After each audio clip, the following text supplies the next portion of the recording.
So at this point, we've discovered what nodes are alive on the network and maybe a little bit of information about them. We're ready to move to the next point, which is where we want to get as much detail as possible. And the next step is kind of tossed back and forth between the names service enumeration and fingerprinting. And the reason that there's some confusion there is we've determined the live hosts on the network. Now we want to discover what's actually running on those hosts.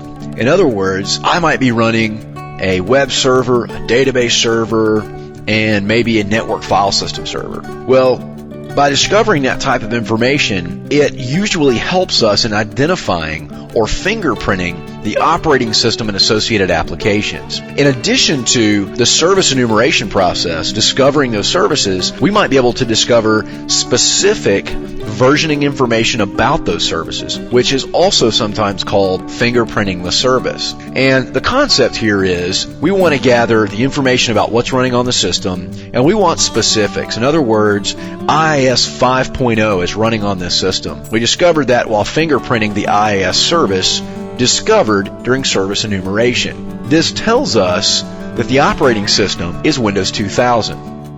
Again, part of the fingerprinting process. So now you can kind of get an idea of why we decided to combine service enumeration and fingerprinting into one logical step, because they definitely overlap in a significant way. Now, for the most part, the reason that we want to discover the services, information, and the fingerprinting is that we want to understand what potential vulnerabilities might be running on that server and how we might exploit them. A great example is, let's go back to the IIS 5.0 example. So, starting from the very beginning, we do a little reconnaissance, we check out that they have a web server, we decide to scan the web server, it finds the host as being up, gives us an IP address, and then we perform the enumeration / fingerprinting of that system. Basically just poking and prodding to see what we can find from outside the box.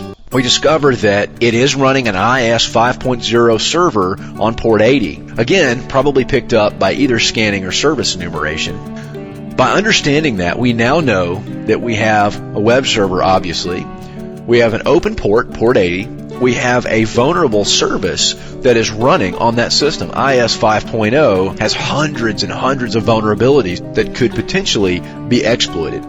And because we know that that's 5.0, we now know that it's hosted on a Windows 2000 box, which in itself has hundreds and hundreds of vulnerabilities that could be exploited. So as you can see, this process is basically giving us a little bit of information on what we could potentially do to that box to exploit it and gain access to it.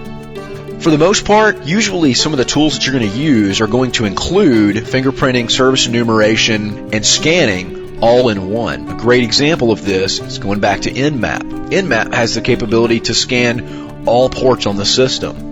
And if you're not already familiar with ports versus services, generally a port, which is a number associated to a service running on that operating system. So by doing a port scan in combination with a ping sweep with Nmap, we can determine what hosts are alive and what is running on those hosts.